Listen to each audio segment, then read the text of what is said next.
আমন্ত্রণ সকাল ৯টা নিউজে। আপনাদের সাথে রয়েছে আমি মামদুহা রাইসা।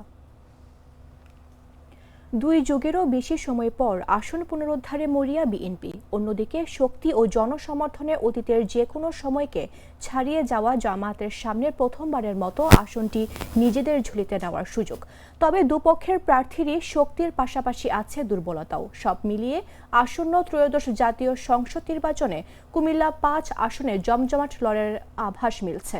সরেজমিনে শুক্রবার বুড়িচং উপজেলার বাক্সিমূল ইউনিয়নের জঙ্গলবাড়ি গ্রামের পঞ্চশোর্ধ্ব এক কৃষক জানান, এবার তিনি দাঁড়িপাল্লার প্রতীকে ভোট দিতে চান। সেখানেই কথার মধ্যে যুক্ত হন কালিকাপুর গ্রামের নতুন ভোটার সাইফুল আলম। তিনি বলেন, দাঁড়িপাল্লা এবং ধানের শীষের যে দুজন প্রার্থী তাদের মধ্যে তুলনামূলক যিনি ভালো তাকেই জীবনের প্রথম ভোটটি দেব। আমরা চাই সীমান্তবর্তী বুড়িচংয়ের যুব সমাজকে যিনি মাদকের হাত থেকে বাঁচাতে পারবে তিনি এমপি হন। কুমিল্লা ৫ আসনে মোট ভোটার ৪,৬৩,৮৮২ জন, পুরুষ ভোটার 2,35,855 জন এবং নারী ভোটার 2,27,987 জন, পোস্টাল ভোটার 12,330 জন।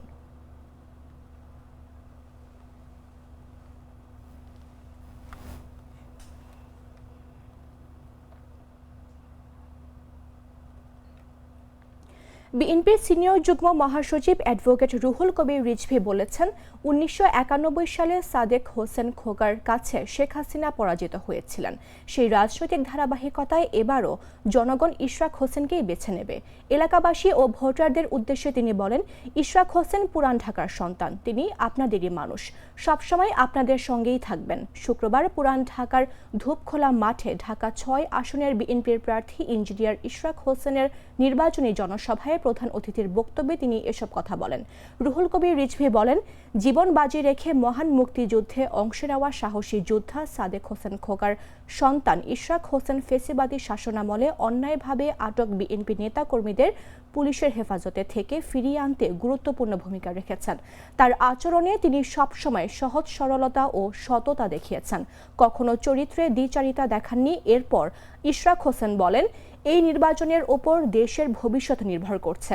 গত ১৭ বছরের শাসনের সংশোধন এবং বাংলাদেশ কোন পথে যাবে তা এই নির্বাচনে নির্ধারিত হবে।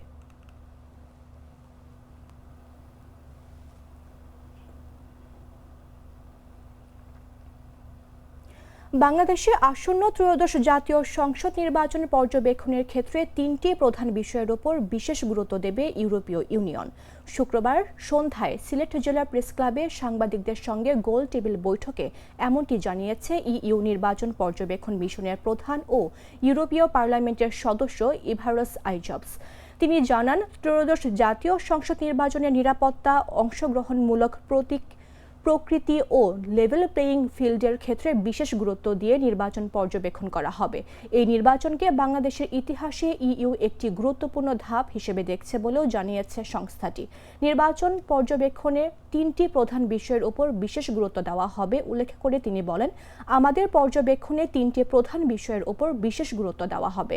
নাগরিকরা কতটা নির্ভয়ে এবং নিরাপদে নির্বাচনে অংশগ্রহণ করতে পারছে, নারী ও সংখ্যালঘু গোষ্ঠী সহ বাংলাদেশের সব নাগরিকের অন্তর্ভুক্তি কেমন হচ্ছে এবং প্রার্থীদের জন্য সমান সুযোগ সুবিধা কতটা নিশ্চিত করা হচ্ছে। এর আগে শুক্রবার বিকেল 4টায় সিলেট প্রেস ক্লাবে তিনি সাংবাদিকদের সঙ্গে কথা বলেন। এ সময়ও তিনি নির্বাচনে নিরাপত্তা ইস্যু, অংশগ্রহণমূলক পরিবেশ ও লেভেল প্লেয়িং ফিল্ডের বিষয়ে গুরুত্ব দিয়ে কাজ করার কথা বলেন।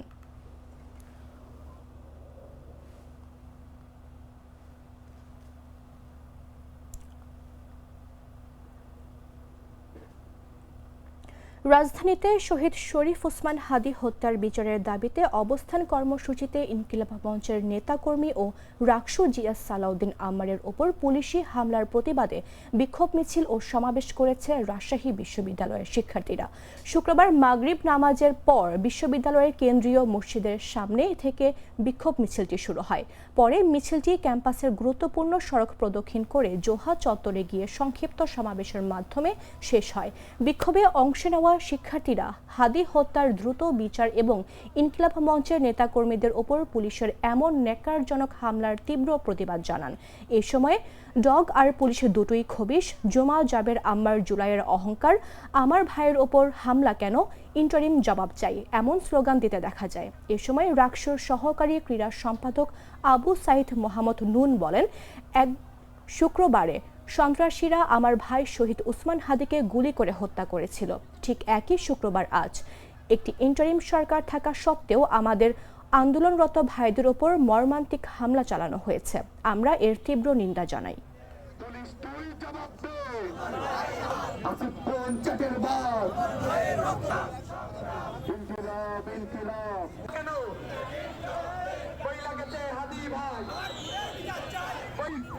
নাটা জেলি আর পানীয়র এক অসম কম্বিনেশন। ড্রিঙ্কো চিল থাকতে চান, ড্রিঙ্কো চাবান।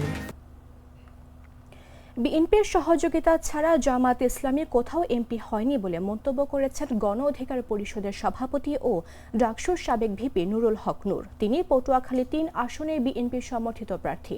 সমাবেশে কঠোর হুঁশিয়ারি দিয়ে তিনি বলেন, আজ বকুলবাড়িয়া এই সমাবেশ থেকে আর কাউকে কোনো বাড়াবাড়ি করতে দেওয়া হবে না। যারা বাড়াবাড়ি করবে তাদেরকে সবাই মিলে উচিত শিক্ষা দেবেন।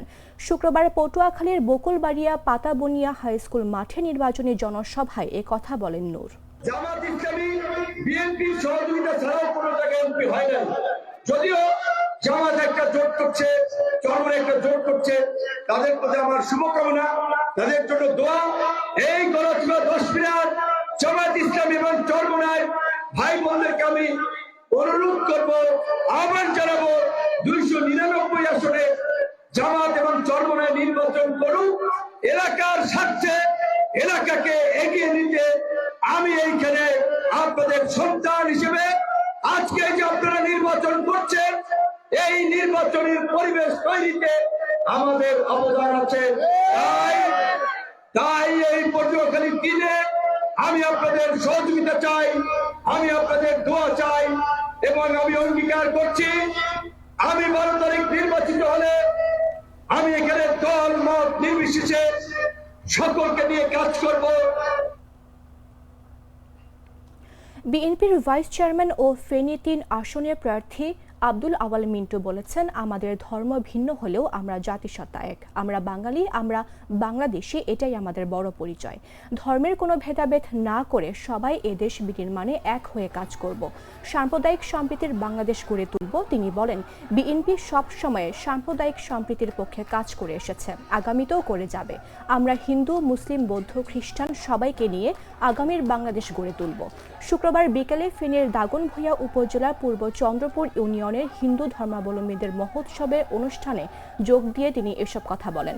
এ সময় তিনি সাম্প্রদায়িক সম্প্রীতির ভিত্তিতে একটি মানবিক ও গণতান্ত্রিক বাংলাদেশ গড়তে, বৈষম্যহীন ও অসাম্প্রদায়িক নতুন বাংলাদেশ গড়তে আসন্ন নির্বাচনে সবাইকে ধানের শীষে ভোট দেওয়ার আহ্বান জানান।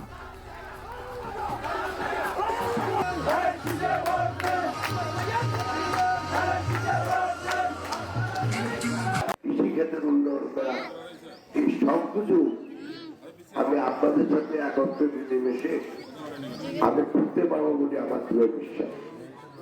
সেজন্য আমি আমার বলবো না, শুধু আপনাদের কাছে এসেছি আজকে, যদি আপনারা দয়া করে তাহলে সিটের মার্কা একটা ভোট দেন। একদিকে যেন বিএনপি রাষ্ট্রক্ষমতা আসতে পারে, অন্য দিক দিয়ে আমি স্থানীয়ভাবে আপনাদের থেকে একটা সুযোগ পাবো।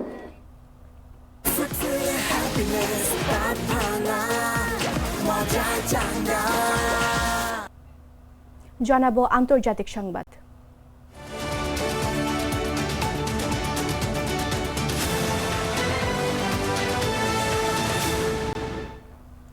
ইরানের পররাষ্ট্রমন্ত্রী আব্বাস আরাঘচি জানিয়েছেন, ওমানে অনুষ্ঠিত হওয়া আলোচনা ইতিবাচক এবং এই ধারা অব্যাহত থাকলে ইরান ও যুক্তরাষ্ট্রের মধ্যে পারমাণবিক আলোচনা নিয়ে একটি ইতিবাচক কাঠামোতে পৌঁছানো সম্ভব হতে পারে। সাংবাদিকদের সঙ্গে কথা বলতে গিয়ে আরাঘচি বলেন, যদি আমরা এই ইতিবাচক পথে এগোতে পারি তাহলে আমি বলতে পারি যে ইরান ও যুক্তরাষ্ট্রের পারমাণবিক আলোচনার বিষয়ে একটি ইতিবাচক কাঠামোতে পৌঁছানো সম্ভব। তিনি জানান, ওমানের রাজধানীতে একাধিক বৈঠক পরোক্ষভাবে অনুষ্ঠিত হয়েছে। আরাঘুচি বলেন, আলোচনা চলবে। তিনি আরও বলেন, আমাদের দৃষ্টিভঙ্গিগুলো একে অপরের কাছে পৌঁছে দেওয়া হয়েছে, যা খুবই গুরুত্বপূর্ণ। ইরানের পররাষ্ট্রমন্ত্রী জানান, ইরানের উদ্বেগ, স্বার্থ এবং ইরানি জনগণের অধিকারগুলোর বিষয়টি স্পষ্টভাবে তুলে ধরা হয়েছে। তিনি বলেন, সবকিছু খুব ভালো পরিবেশে হয়েছে এবং অপর পক্ষের মতামতও শোনা হয়েছে। গত জুনে ইসরায়েল ও ইরান যুদ্ধের শেষের দিকে ইরানের 3টি প্রধান পারমাণবিক স্থাপনায় যুক্তরাষ্ট্রের বোমা হামলার পর এটি প্রথম বৈঠক। তবে আলোচনাটি সরাসরি দুই পক্ষের মধ্যে হয়নি, হয়েছে মধ্যস্থতাকারী ওমান কর্তৃপক্ষের সঙ্গে।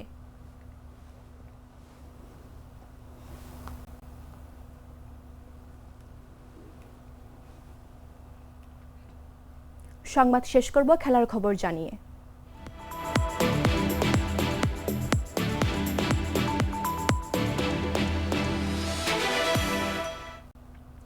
বৈভব সূর্যবংশীর তাণ্ডবে 412 রানের বিশাল লক্ষ্য দেওয়ার পর ভারতের যুবাদের অভিনন্দন জানানো শুরু হয়ে গিয়েছিল সামাজিক যোগাযোগ মাধ্যমে।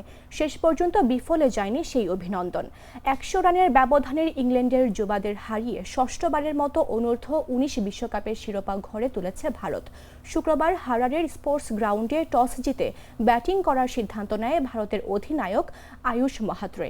বৈভব সূর্যবংশীর 80 বলে 175 রানের ইনিংসে 411 রানের বড় সংগ্রহ দাঁড় করায় আসরের সবচেয়ে সফল দলটি। বিস্ময় বালক সূর্য গড়েন মাত্র 14 বছর বয়সে আইসিসির 50 ওভারের টুর্নামেন্টের কোনো ফাইনালে দ্রুততম সেঞ্চুরি করার রেকর্ড লক্ষ্য তারা করতে নেমে 311 রান পর্যন্ত করতে পেরেছে ইংল্যান্ডের অনূর্ধ্ব-19 দল। লক্ষ্যটা অতিমাত্রায় বড় হয়ে যাওয়ায় বিফলে গেছে ক্যালেব ফ্যালকনারের 67 বলে 115 রানের ঝড়ো ইনিংস। চেষ্টা চালিয়েও সফল হতে পারেননি তিনি। সবশেষ ব্যাটার হিসেবে তাকে ফিরিয়েই চ্যাম্পিয়ন হয় ভারত।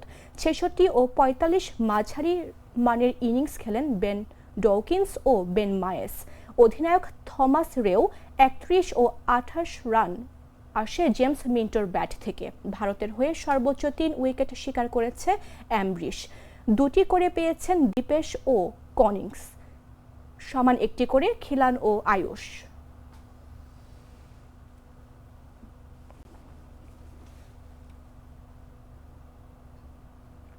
দর্শক, এই ছিল এখনকার মতো। প্রতি মুহূর্তের সর্বশেষ খবর জানতে ভিজিট করুন jagonews24.com।